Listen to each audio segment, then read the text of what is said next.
Okay, बिस्मिल्लाहिर्रहमानिर्रहीम। Fill in the blanks with suitable pronouns. अब यहाँ पे सूटेबल प्रोनाउंस के साथ इसको फिल अप करते हैं।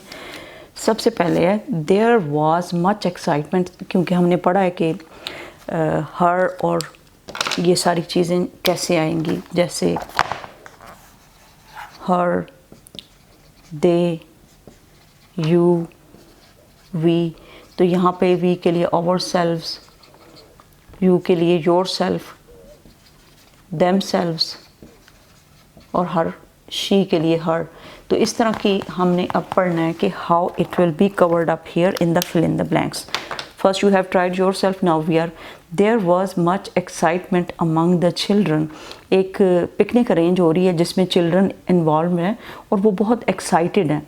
There was much excitement among the children. Children excited होते हैं तो क्या करते हैं? They were eagerly looking forward to the annual picnic. They were eagerly looking, क्योंकि वो चिल्ड्रन है तो चिल्ड्रन के लिए हमने क्या यूज़ किया? वो सारे वेट कर रहे थे, तो they were anxiously waiting for the picnic, और they were waiting for the picnic, eagerly waiting, looking forward। eagerly का मतलब होता है बड़े शौक से। they were eagerly looking forward to the annual picnic। ईगरली उनको पिकनिक का इंतज़ार था। वो जो एनुअल पिकनिक होती है ना, उसका वैसे भी बच्चों को बहुत इंतज़ार होता है। फिर आप वो क्वेश्चन कर रहे हैं, are we going to Shalimar Gardens too. अब बच्चों ने क्वेश्चन किया है कि क्या हम जा रहे हैं? Are we going to Shalimar Gardens too, gardens में भी जा रहे हैं। टू का क्या मतलब है? बी। वंडर्ड मुराद, मुराद हैरान होके बोला कि wondered Murad, are we going to Shalimar Gardens too? No. अब आगे से क्या है? वो उसको जवाब दे रही है, you are going to Lahore zoo. आप जा रहे हो लाहौर जू में with Mrs Jamal, said Mrs Kashif. Mrs Kashif ने उनसे कहा कि आप मिसेस जमाल के साथ जा रहे हो। You are going to Lahore zoo with Mrs Jamal. The children looked disappointed. Disappointed का क्या मतलब होता है? I always tell you the meanings of these different. Disappointed, when you are dejected, when you feel bad, you are disappointed। जब आप बुरा feel कर रहे होते हो, आपको एकदम धचका लगता है, आप कहते हो मुझे बड़ी डिसअपॉइंटमेंट हुई है आपके बिहेवियर के साथ, यानी बहुत मैं मायूस हुआ हूँ। मायूसी को क्या कहते हैं? डिसअपॉइंटमेंट। क्या कहते हैं? I am disappointed. वो बच्चे बड़े डिसअपॉइंट हुए कि हम जो है वो शालीमार गार्डन क्यों नहीं जा रहे। ओके, उसने कहा you are going to Lahore zoo with Mrs Jamal, said Mrs Kashif. The children looked disappointed.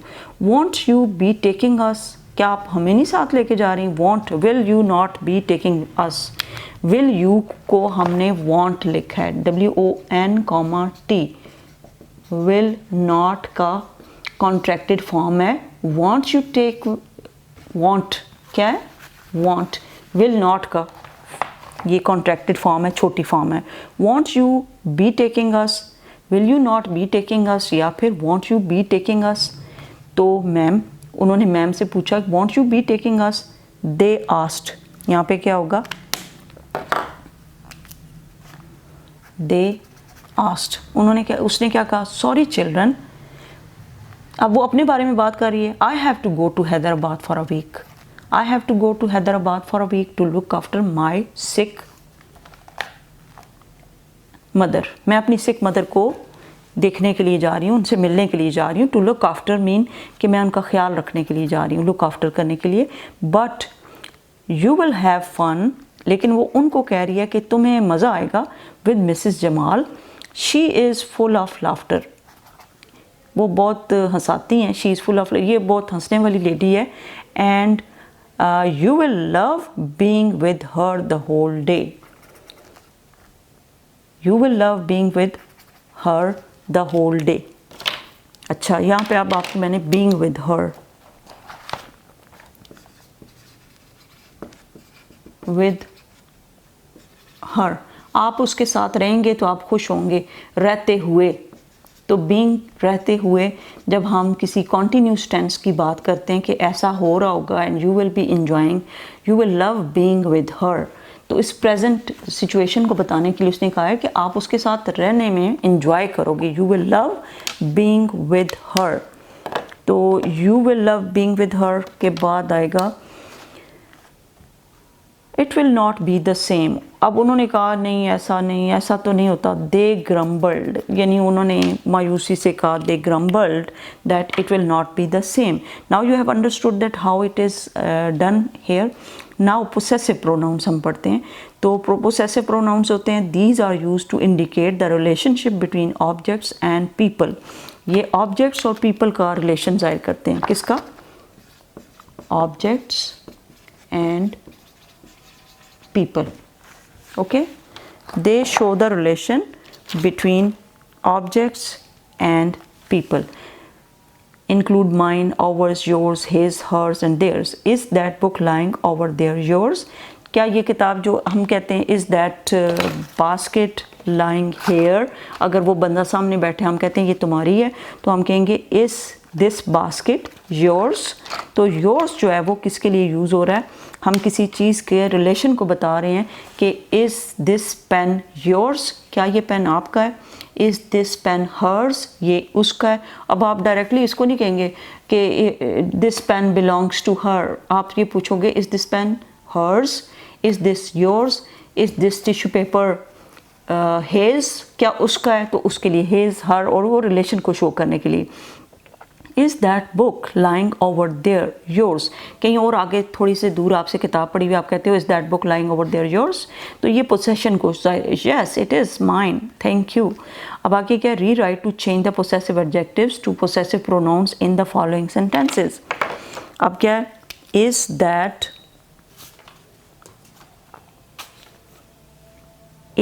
that your pen? अब इसको एक और तरीके से रीराइट करना है कि चेंज हो जाए possessive objects to possessive pronouns में चेंज करना है. पोसेसिव प्रोनाउंस में एडजेक्टिव्स की जगह पे आपने क्या लगाने हैं? पोसेसिव प्रोनाउंस लगाने हैं. In the following sentences is that your pen, क्या लगाएंगे? What you think that what we can use? Is that your pen, क्या लगेगा? इज दैट पेन योर्स, क्या लगेगा? इज, बल्कि मैं वहाँ पे लिखती हूँ because it will mess up. Is that pen yours? तो यहाँ पे आ जाएगा क्वेश्चन मार्क. नंबर 1 में is that pen yours. आगे है he thinks this was all your fault. इसका क्या होगा? he thinks, पूरा यही आएगा. this, the fault was all yours, क्या आएगा? he thinks the fault was all yours. इसको तरीका से कह सकते हैं, ही में एच कैपिटल आ जाएगा. He thinks the fault was all yours, कि सारी फॉल्ट आपकी है. वो समझता है कि आपकी फॉल्ट है. He thinks the fault was all yours, इस तरह भी कह सकते हैं. या फिर he thinks this was all your fault, this was all your fault. या फिर he thinks the fault was all yours. Third sentence है this is his house and his garden. अब देखें ये कितना लंबा सेंटेंस हो गया. this is his house and his garden, यानी ये घर भी उसका है और ये गार्डन भी उसका है. तो इसको सिंपल तरीके से आप रीराइट कैसे करेंगे? this house and garden are his, क्या आएगा? this house and garden are his. My writing is sometimes so like this. तो क्या है? this house and garden are his. और यहाँ पे his हम किसके लिए यूज़ कर रहे हैं कि ये दोनों चीज़ें उसकी हैं. तो ये हमने चेंज कर लिया इसको इस तरीके से. नेक्स्ट है you must always keep your promises, कि तुम्हें हमेशा अपने प्रोमिसेस को यानी पूरा करना चाहिए, कीप करना चाहिए. अब यहाँ पे पूरा करने को कीप करना कहते हैं. You must always keep your promises. और रीराइट करेंगे तो कैसे करेंगे? Keep promises that are yours. Keep promises that are yours. Okay, now I should race.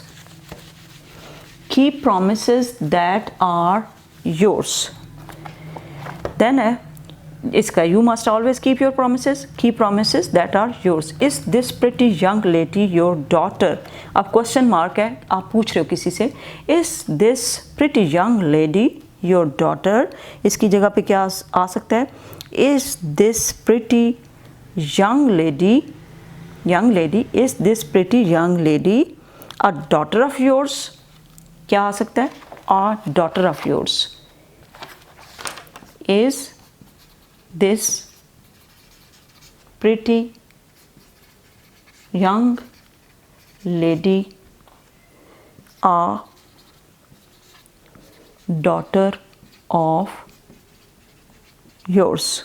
Okay, is this pretty young lady a daughter of yours, और यहाँ पे क्या आएगा, क्वेश्चन मार्क।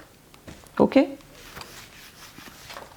देन नेक्स्ट है, did you ask him to settle your debt. अच्छा, यहाँ पे DEBT, date, B silent है, क्या है, साइलेंट, बोलते हैं लेकिन इसको डेबिट नहीं पढ़ते, डेट पढ़ते हैं, डेट, क्या पढ़ते हैं, डेट, यानी उधार के लिए डेट का लफ्ज़ यूज़ होता है। तो क्या है कि did you ask him to settle your debt, कि आपके उसको सेटल कर दे या किसी तरीके से सेटल कर दे, तो क्या आपने उसे कहा है, तो आप क्या कहेंगे, इसको रीराइट कैसे करेंगे, did you ask him to settle debts that are yours, did you, क्या आएगा, did you ask him to settle debts that are yours, okay, full stop. Did you ask him to settle debts that are yours? अब इसमें आपने क्यों इस तरह use किया, क्योंकि आप इसको your debts को पूरा करके बताना चाहते हो clearly. Did you ask him to settle your debt, इस तरह भी कह सकते हैं, या फिर इसको रीराइट करके क्या कहेंगे, Did you ask him to settle debts that are yours, that are yours. Now you have understood, I think.